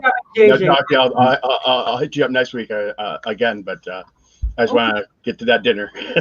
Okay. Well, to see you sometime this week, JJ will do that Zoom call and try to fix that thing on the Plex and just have We're trying logging in and logging out, and I think it'll be there for you. But okay, we'll do it.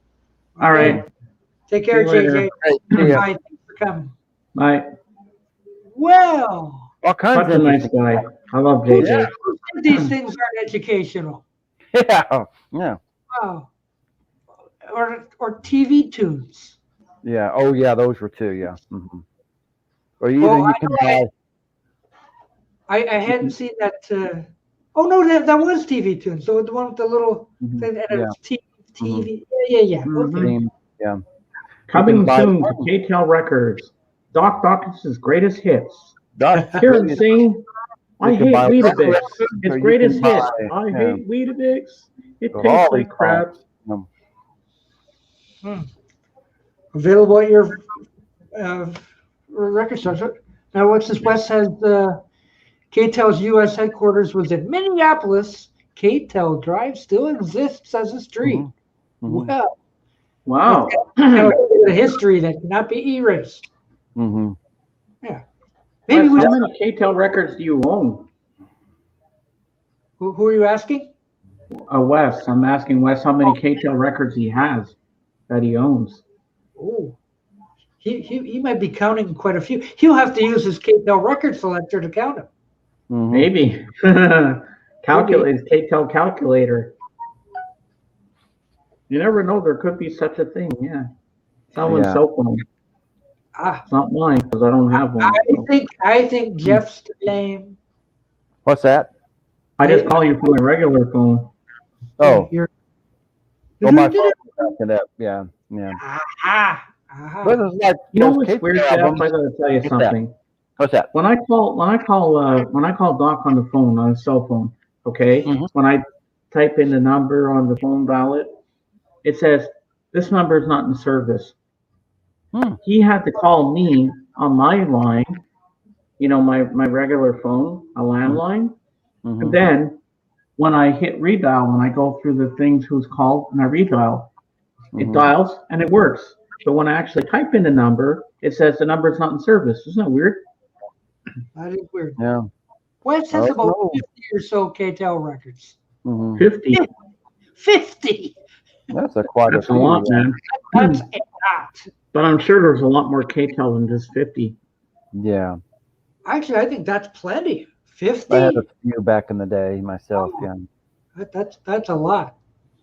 Good thing you didn't sell those because those are quite something, KTEL. How long ago did they go from the 60s to the 80s? Or JJ said something about 86 or so. Yeah. 87. I bought them in the early 70s myself. And I noticed, I don't know if it was the stylish or what, but most of them were skips, would skip right in the middle of a song, and go into the other. Did you ever find one album I had for KTEL was Dumb Ditties? Oh, yeah. Remember Dumb Ditties? Beans in my ears. It had I'm a Nut. Oh yeah, the novelty songs. Yeah. And it had My Boomerang Won't Come Back. Monster Mash is on there, on top of Spaghetti.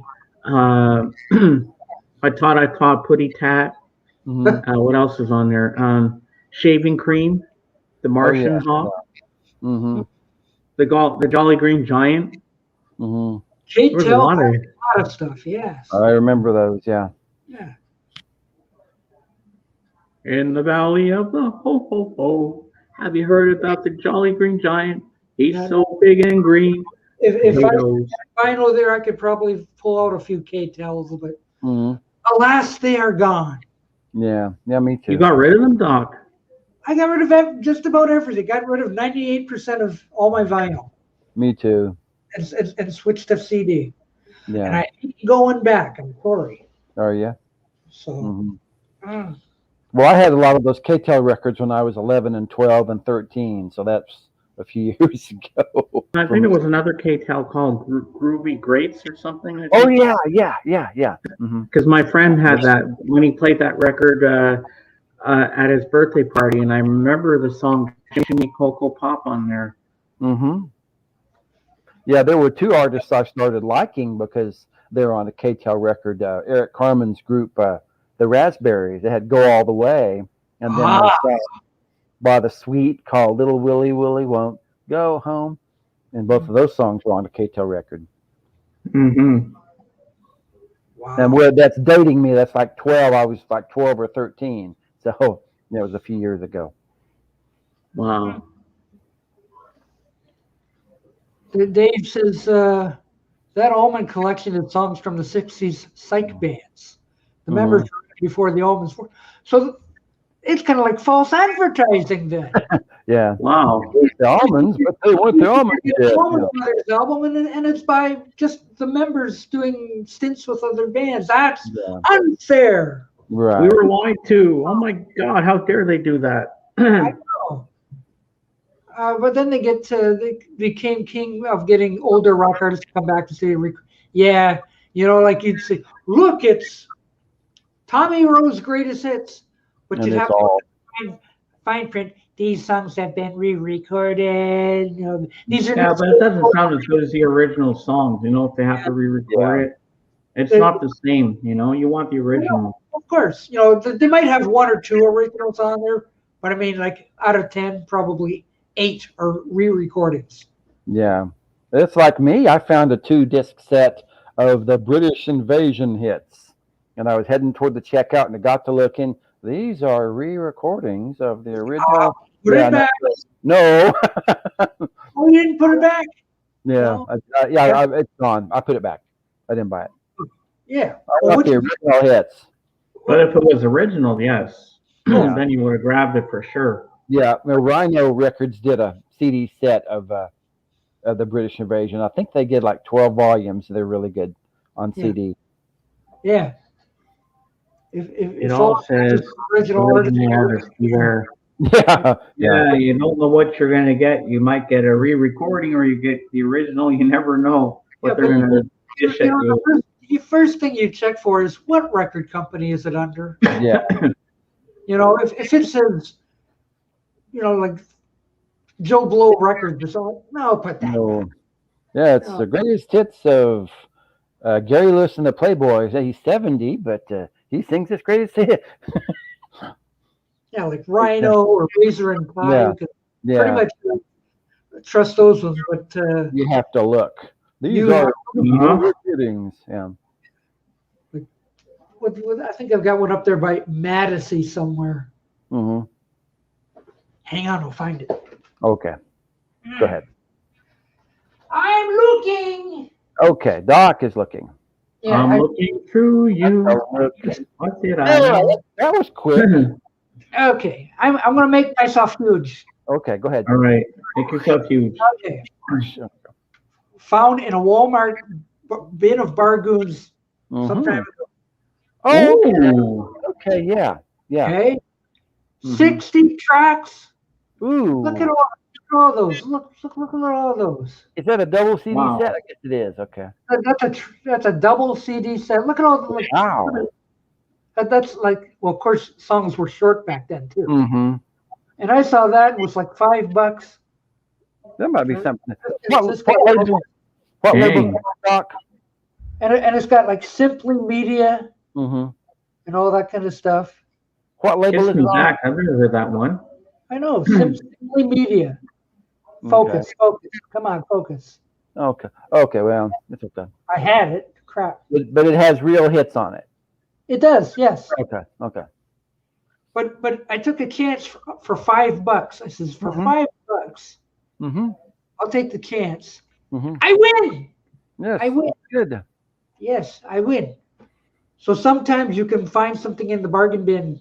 If you dig long enough. That's worth the money, and then you get a good album. And how's the sound? Yeah. I don't know. My luck would have to dig a while. The best stuff is on the bottom because they start dumping other things in there.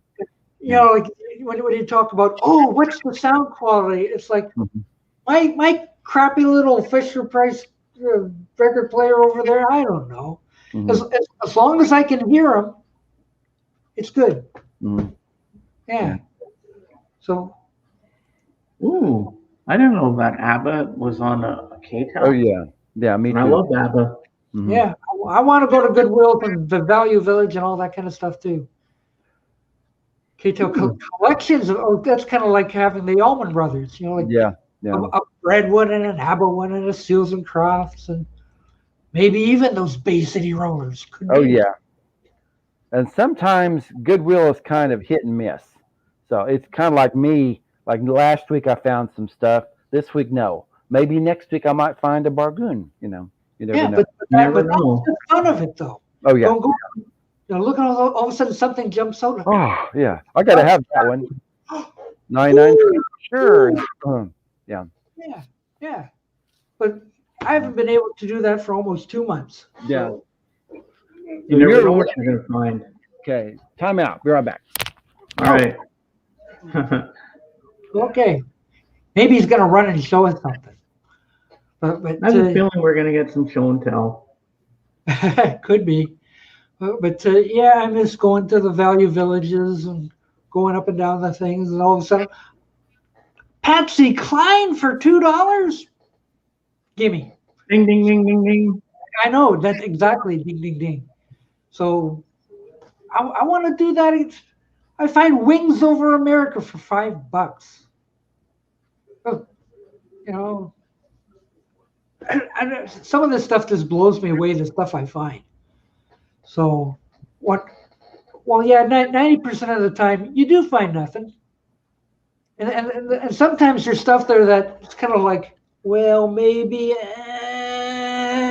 no, like something will always jump out, and you'll have it in your hand, and you look at it, and you go, kind of, yeah. Then you regret it, and you wish, and then you go back the next week, and you say, "I'm gonna go get that album I passed on," and then you'd be like, "Uh-oh, I didn't do it," and it's gone. Well, I know the Value Village here had the complete series of the Flintstones for $20. I didn't pick it up. So like I'm going like maybe I should have. I don't know. $3 for $20, I would have done that. $3 for $1. Yowza. Ooh, that's good. Wow, they're pretty decent. Mm-hmm. Resellers are going through the thrift store, so you really find it. Yeah, I guess you got to time it right. Because those resellers, like they just go nuts. But I don't think they're really after records so much. They're looking at glass items and collectibles. I don't think music is high on the resellers' shopping list. Yeah. And I've been burned a few times. If there's only one copy of a certain item, if you don't buy it, I wanted to go get that CD. Oh, it's gone. You'll never see it again. You have to grab it the first time you see it. Yes. I've made that mistake sometimes, and when I see a Blu-ray I want, if it's there, I say, Mom, I know there's a little more than I was planning to get, but this is only one copy, and if I come back next week with you, it'll probably be gone. Yeah. Mama, please, may I add to cart? Mama, please. Yes, and she adds to she adds it when we go to Walmart sometimes. I'll pick up something, and I see stuff I want, other things I want, and if there's only one copy of each, I know by the next time I go there, it'll be gone. And she's like, okay. Yeah, but the last time I went to Walmart, I didn't even see the $5 bin. Ooh, what does this mean? You went for the more expensive stuff? Well, I don't know whether it was like, like they put it in the back. Maybe they were restocking it, or I don't know what. Yeah, that's what they do. I used to work at a Walmart, and they take it to the back, and they dump a bunch of other CDs in there, and they bring it back out with new CDs. So, Yeah. So when no one's looking, you go sneak in the back, and you find the good shit that they hid. Yeah. That's right. Yeah. Stuff that doesn't sell, or I got one copy of this. We'll throw it in there. Yeah. Yeah, because that made me worried. That, don't take away my $5 bargoon bin. No. It'll be back. It'll be back, I'm sure. Well, they may have some holiday stuff out, so they have to make room for it. But I think it was around January. I went digging, thinking there was a lot of Christmas stuff in the bargoon bin. Yeah. And I said, I'll come back in 2 months when they put regular stuff in. And when I did, I didn't find it at all. So that's pretty good, Dave. What just 2 months ago, he picked up 6 records for $2 and sold 3 of them for $50. Wow. What? Ooh. Well, good for you, though. Yeah. Now, my Walmart, they have a super bargain bin, DVDs for $3.50. Now look at this. Every time Wes is next to someone who's just scanning every music item at the used store with their phone, makes me want to grab it and smash it. Yeah. You can tell he's up to no good. Oh, that's like so like there's holding it up to, what are they getting, the barcode or something? Yeah. Copy, like, what are they looking for? Like, is this going to be a good one? Is this a major bargoon? I'll buy that for like $5 and take it home and sell it for $50. What? Yeah. I'll get first. Yeah, that'd be good. Yeah. There's only one trouble. They've been closed for 2 months. So. Yeah. That would be kind of a job anyway. Yeah. You could be a salesman. Look, buy this one. It's a bargain. Yeah. This will be good. Oh, I want to get this one. I'll slip it in my pocket. Here, buy this. This is a great album. Yes. Yeah, those thrift stores have been closed for the last month and a half, so Mm-hmm. I would have been sitting home anyway. So. Mm-hmm. But looking forward to when they reopen, please. Like maybe next week, please. Hopefully. Mm-hmm. And hopefully the borders open so you go to Detroit and get some really good albums. Yeah. I'd like that muchly. Mm-hmm. I haven't been over there in 14 months. Mm-hmm. So, That's a long time, man. I know. I want to go to Chick-fil-A. Yeah. Yeah. I've never had Chick-fil-A and I want to try it. Oh, I want to go to Chick-fil-A. We've been reading so much about it, and then over there, here they come. They're building a new Chick-fil-A in Dearborn, and we're all right. You know, like they close the border. Mm-hmm. So, Jeff, Yeah. do you have a Chick-fil-A near you? I think there's maybe one in Oklahoma City, maybe Norman, not one. Oh, Perhaps. I was going to ask if you'd been to it. Oh, me? I don't think so. No. No, he's never been to Chick-fil-A. So do I, No. Wes. I know we got Popeyes here, but I'm not impressed. Yeah. I went there once with my brother-in-law when I went to Toronto to see the Toronto Raptors on their home court back in 2018. I wasn't impressed with Popeyes. I didn't really eat much there. Then my brother-in-law took me to a bar, and we had some really good hot wings there, chicken wings there, and some beer. Yeah. He says, you have to eat, James. You haven't eaten much this morning. Like with that Popeyes. I know you didn't like, let's get some good hot wings here. You got to eat something or your mom will kill me if I don't feed you. So we ate that, and it was much better than what we ate earlier in the day. Mm-hmm. Yeah, down here we have a place called Buffalo Wild Wings. Oh, yeah, that's around here. Ooh. Yeah. Sure, we get that too. Yeah, that's good. They have a bar, and you can have beer with your Buffalo Wild Wings. And But I didn't buy the wings, though. I had a hamburger. Okay. You're supposed to buy wings. I know. Well, if I go there with you, Doc, I'm going to have the wings. Yeah. Wings are these little things, like get 2 bites and they're done, and Oh yeah. whatever, and besides just dark meat. I don't like dark meat. I like white meat. Yeah. So like, Well, maybe they'll give you a dark meat if you like it, or white meat, or whatever. well, I just went down the menu. I said, I'll just have a hamburger, please. Yeah. So, but And I we also noticed wings here. at the Buffalo Wild Wings around where I live, they still have the smoking area. Ooh. Yeah, and I could sit outside the smoking area and still smell it. Ooh. It says, Yeah, but they banned smoking everywhere, and I'm surprised they still have a smoking area. Yeah, it's still in there. Mm-hmm. But what does Wes say? He loves chicken, but spicy. No, I don't like spicy either. Yeah. Oh, I love spicy. No, I don't. I don't even like spicy potato chips, like barbecue No. potato. Mm-hmm. I like salt and vinegar. That's my favorite. No, thank you.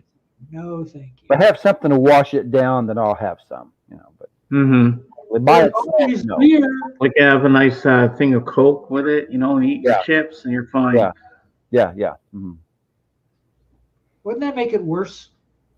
No. No? But when I go to the movie theater, I have to have my buttered popcorn with butter halfway up and then on the top, and my large Coke, and I'm good to go. Mm-hmm. Now, see, at Robert P.'s place of habitation down the street, he's not impressed with their lemon drink. And, they're not impressed. Their lemon drink is good. Their nuggets are okay, but they're overpriced and overhyped. Mm-hmm. Well, what place is that, Robert? Is that Popeyes or Chick-fil-A or one of those? Chicken Shack? You got Chicken Shack? KFC? Chicken shit? Whatever. I don't know. One of those. You never know these days what they call these places. It's crazy. We lost half our Kentucky Fried Chickens around here a couple years ago. We saw KFC here in Brunswick and Fredericton. I love KFC. Well, what happened to KFC? All of a sudden, we're closed now. Like, how? Yeah, they lost 3 restaurants where I live. There's a Chinese food place, a burger place, and another restaurant that's gone and not coming back. Not coming back. The Colonel would never stand for that. No. What are you closing my store for? What the? But maybe many people are trying to get in the back to see the Colonel's original recipe so they can make it at home. Mm-hmm. Kind of like Betty Crocker telling me how to make a cake, huh? Yeah. The KFC where I live, they're not very dependable, if you know what I mean. I don't like getting chicken that doesn't taste very good. If you put a piece of chicken in the grease all day, it doesn't taste very good. But you know what? The next day, I cold KFC for breakfast sometimes. Right. No, like cold KFC tastes good, but it does. Mm-hmm. I still like their big sandwich. Mm-hmm. Oh yeah, that's good. Okay, so let me go back to this now. It's Chick-fil-A he's talking about. Mm-hmm. He likes their lemon drink. Their nuggets are okay. So it doesn't sound like Chick-fil-A has a really good reputation or well, I've heard a lot of people, a lot of other people like it. That Chick-fil-A is good. Mm-hmm. Well, I heard so much about it. Like when my buddy and I went to Florida, once you get into Georgia, it's on all the billboards. Mm-hmm. It's nuts, like Chick-fil-A, and we're going like, well, we got to try this thing. And we never found one to go try. And now it's 3 years later, and they built one in Dearborn, Michigan, where we go get groceries. And we're going like, here we go. We're finally going to get our Chick-fil-A. And then the border closed. So all your KFCs are like done forever? No, they reopened 2 of them. Okay.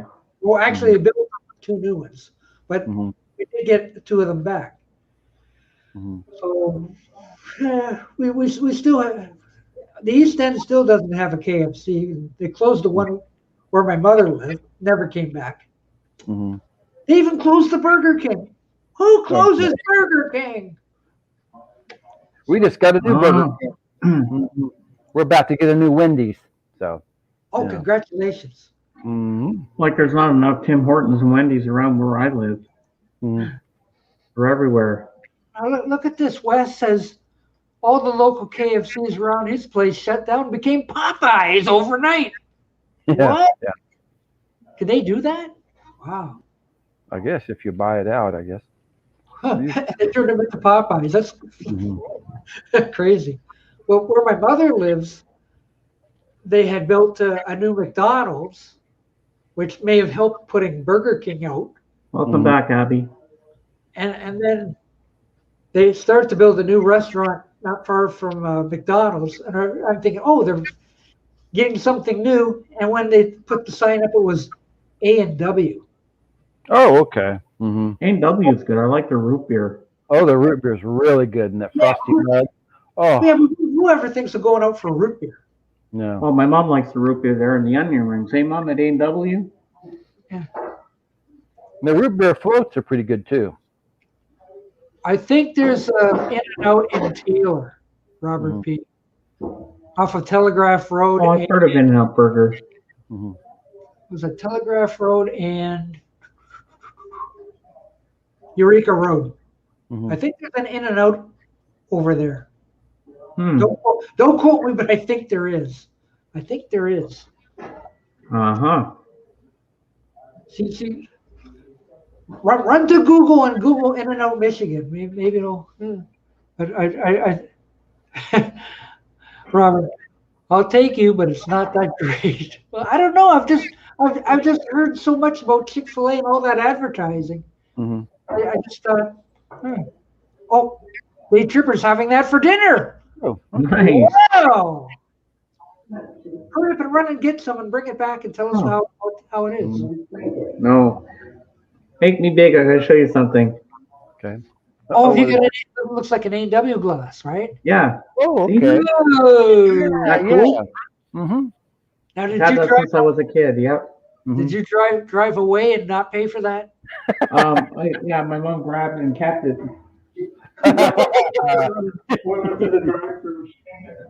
Oh, we know James. Yeah. And the next time, weren't you the kid that got the Yeah. Well, that's back in the days when they used to come out to your car and put the tray on the thing, on the window thing. Yeah. You'd sit there Yeah. and they'd want you to put those mugs back. No, yeah, yeah. But my mom put it in her purse instead. She goes, "Oh, this is cute. I'm keeping this." So the next time they didn't say anything? No, you think you pay for you pay for the food. You think you can get to keep the glass, Yeah, you know? yeah, for 50 You're cents. paying enough for all the supper and that, and then you have to give the glass back. Screw that. Yeah. Look at this. Wes has a chicken outlet in town called Raising Cane's. Oh, I've heard of it. Mm-hmm. Never heard of that before. Mm-hmm. And it rarely has at least 20 or 30 cars in the. Well, that Chick-fil-A that they built in Dearborn has a double drive-through. Mm-hmm. So they can have 2 lanes going at the same time. How they do that, I don't know. Mm-hmm. And we're going like, we'd love to go there, but look at the people. Like it had just opened. Yeah. And throngs of people were just going nuts. So like we thought, we're missing out. Doc, do you have Swiss Chalet where you are? Yeah. The chicken place? Yeah, we have it here too. It's good. Yeah. I get the ribs more often than. Yeah, I like the ribs and the chicken, but the sauce makes me get the runs all the time. I like the sauce, but it goes right through me. Yeah. I'll make a point to avoid that then. Yeah. Okay. I'm sure there's the Raging Cane's and the Chick-fil-A. Fairly close to where I live, there's a town called Norman, Oklahoma, and it's a college town. So they have everything. You can go over there and just take your pick, you know. But the drive-through at both places goes by pretty quick. Yeah. Yeah. I would hope so. I had some trouble at a place called Sonic once. Oh, Is that a burger place? Yes. Don't get me started. Don't get me started. See? Don't get me started. Sonic, it's crazy. It's stupid. Mm-hmm. But I've got a souvenir from Sonic. Uh-oh. You stole something. Oh, you swiped something like my mom did with the glass. What'd you get, Doc? No. Once upon a time, back before COVID, we were over in Michigan, and oh look, there's Sonic. We've never been to Sonic. Let's try Sonic. Well, you don't go in the place, right?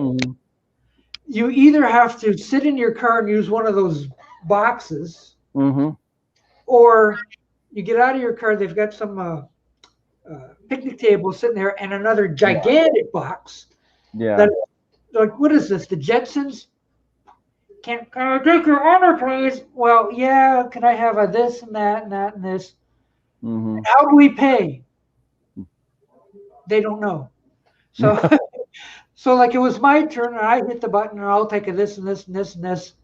Okay, so we sit at the picnic table, and my friend gets his stuff first. So they bring the stuff. Your stuff comes up to like I don't know, $13. Fit. Okay, and all right. So, okay, you got your stuff, and we'll sit some more. Well, where's my stuff?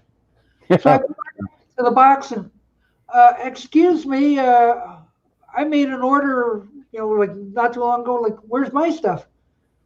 Oh, we lost your order. What? What the hell? Sound like my Walmart, why Sonic, yeah. Yeah, stupid Sonics. So anyway, I had to reorder all over again. But what is Sonic like back in the 50s? You may as well be. But, yeah, I mean.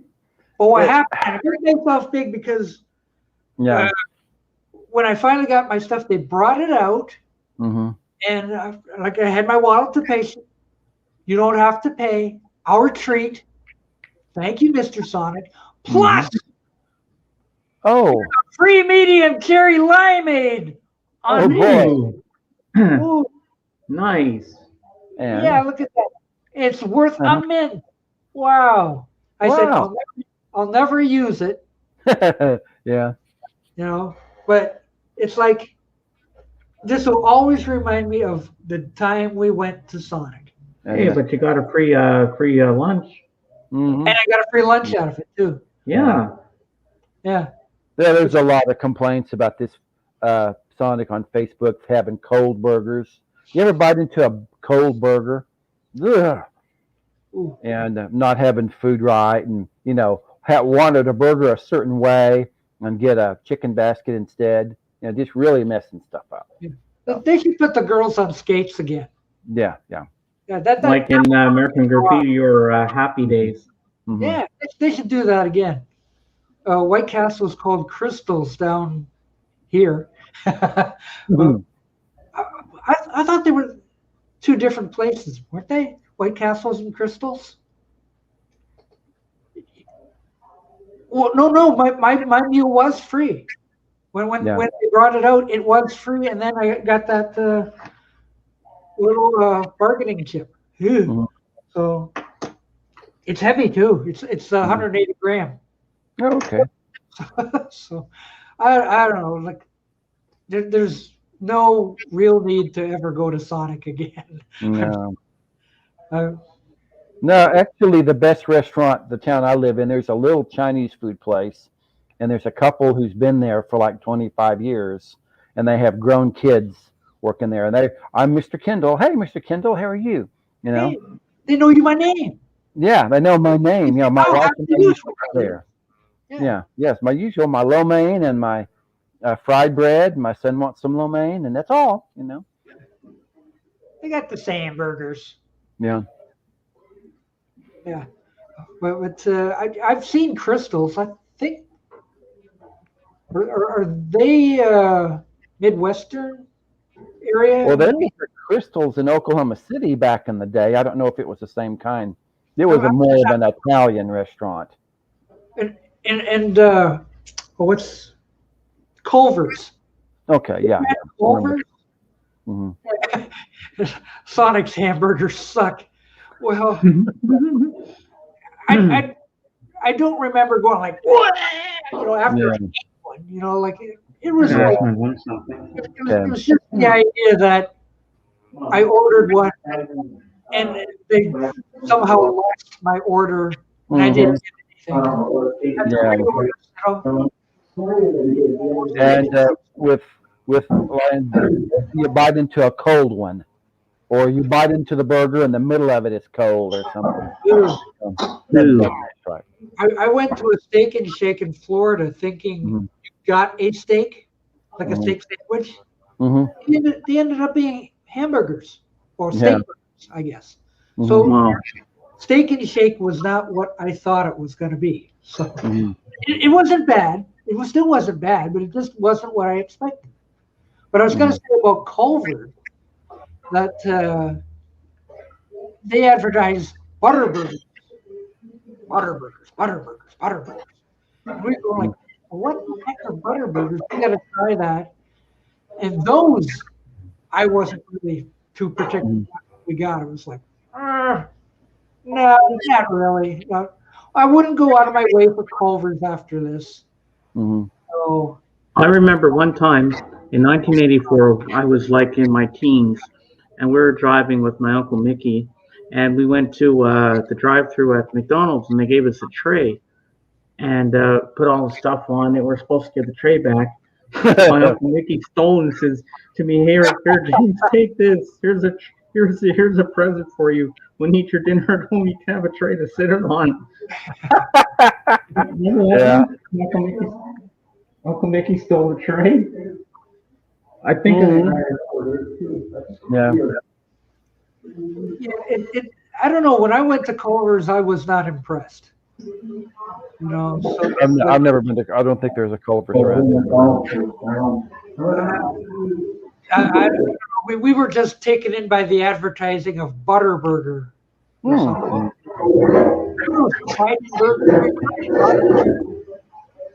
Something like that. Yeah. I was not impressed. So I did go back once because when you pull off the highway, it was the only thing. So okay, I did go to Culver's once afterwards, but you remember Ponderosa Steakhouse? What's that? Ponderosa Steakhouse. Oh yeah, we used to have them here. Yeah, we used to have that too, and I used to go there. And when you're a kid, they give you the little cardboard cowboy hats and stuff. Oh yeah, yeah. Mm-hmm. Oh, Wes, you got to come to Detroit where we have chili dog places, coney places, coney dogs. Coney dogs. Holy cow! That is a big thing in Detroit. Coney dogs. You know, they take a hot dog and they just slather it in mustard and chili stuff and all that. That sounds yummy. You never ask for ketchup. Okay. They'll throw a brick at you. Yeah. In Oklahoma City, we used to have something called der Wiener Schnitzel. So that was. And they had sauerkraut on your hot dog and all kinds of stuff. Sounds good. Makes me hungry thinking about it. Yeah. And we had a pizza place around where I lived in Montreal called Shakey's. Oh yeah. My mom thought it was the worst crap she's ever tasted. I thought Shakey's was good. Was there a guy playing the piano? Was there a guy playing the piano? I don't remember. Because there was a guy playing the piano at the Shakey's in Oklahoma City. When I was in there, we're eating pizza with my mom and dad, and I spilled my Coke. So the guy made me stand up there next to the piano, and he gave me a lecture about not spilling stuff. I was about 7, and I didn't like being. The Baconator's good. Isn't that yeah, you go go on the toilet after the Baconator, definitely. Now what's this? Director says he's very upset. I didn't like the Culvers. He's going to have to go get a bucket of water and stand. Yeah. Oh no! Don't do that. I did say I've gone twice. I did go twice. But now what place was I at? I wish I could remember what it was. One of those restaurants that has your self-serve pop machine. Okay. There was a kid there who got up on the table, put his mouth under the spigot, and hit the button. Yeah. And I'm sitting there watching this, like, lady, like, control your kid. Like, look at this.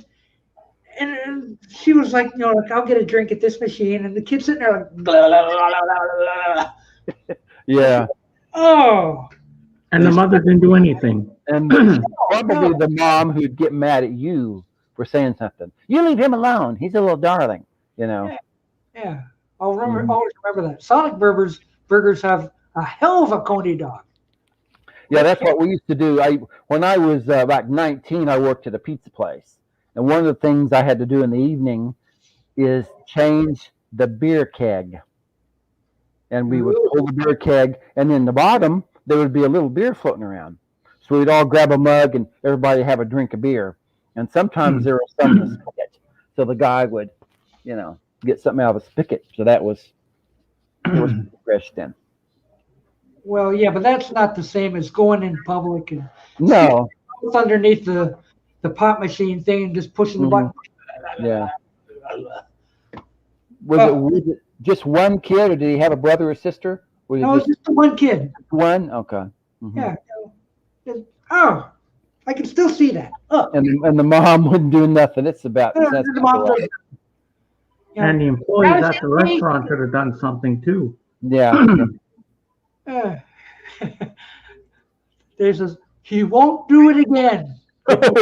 No. That was his first and last breakfast Baconator. Yeah. Oh well, hey. I still love the Baconator no matter what. I've never had it. It's good. But you have to fast in the morning. No breakfast, nothing. Yeah. Because if you want to eat that thing, because it's a big mother, I'm telling you. But it's delicious. Well, I'm still on a stream. I'll get back with you just a little bit. Okay? Whoops. Okay, bye-bye. Trust me, 2 hours later, you'll be hitting the shitter. That's for sure. That was my son. Want to know what we want for dinner? So Yeah, I know, and it's getting on to be dinner time anyway. getting close. Yeah. Ooh, it's In 6 o'clock. case no one has brought it up today, what's your favorite BJ Thomas song? Probably, I would go with the raindrops keep falling on my head. You know, that was Me it. too. Raindrops keep falling on my head. Mhm. Butch Cassidy and the Sundance Kid. Yeah, he sang that on Sullivan. Yeah, that was the number one, and that was his best big one. I don't know if I have any BJ Thomas songs. I have to look. Mhm. I'll tell you in a minute. Let's see. Look under the B's for BJ. No. I don't have any BJ Thomas. Okay. Well, Oh no. I don't have any either. Uh-oh. Oops. Yeah, the breakfast baconator. Oh, Eggs. bacon. Oh, okay. Yeah. I thought it was the actual burger itself, Dave, because that's what I've eaten. The breakfast baconator. Oh, I didn't even know there was a breakfast baconator. Avoid at all costs, is what he's saying. mhm. Well, the burger one is good. Unless you want to hang around the toilet all day. Mhm. What's on that one, Dave? The baconator breakfast one. Well, really, I think that's like the kind of like egg McMuffin, but it's okay. Yeah. it's baconator. Like you get your eggs and bacon and All in one. yeah. I think they even throw a hash brown puppy in there. Yeah. Could be. It's big, whatever it is, big, Mhm. and your congestion or you'll be all clean. It'll clean you out. That took 3 years. Yeah. Oh, I can imagine it did. I don't think I ever had a baconator. I know my dad would get an egg McMuffin from McDonald's and have a beer with it. yum. Wow. Now that's breakfast of champions. Oh yeah. Oh yeah. Mhm. When I used to get the breakfast there, I used to go with the sausage McMuffin. Yeah. But I'd say no egg in it because I can't stomach egg. I like eggs, but they sit on my stomach. Mhm. Well, I can't digest them and they make me sick. all this talk about food has made me hungry. So what's for dinner tonight, Doc? What are you What's cooking? for dinner, Doc? What you got? Well, it's not going to be a baconator. I can tell you that. Okay. Mhm. It's not going to be a Sonic burger. Yeah. No, No it's Sonic. not going to be a Sonic burger. Actually, I don't know. How about some Weetabix? Oh no. With No, no. Beer sounds like a good idea, except I don't want to be on hand.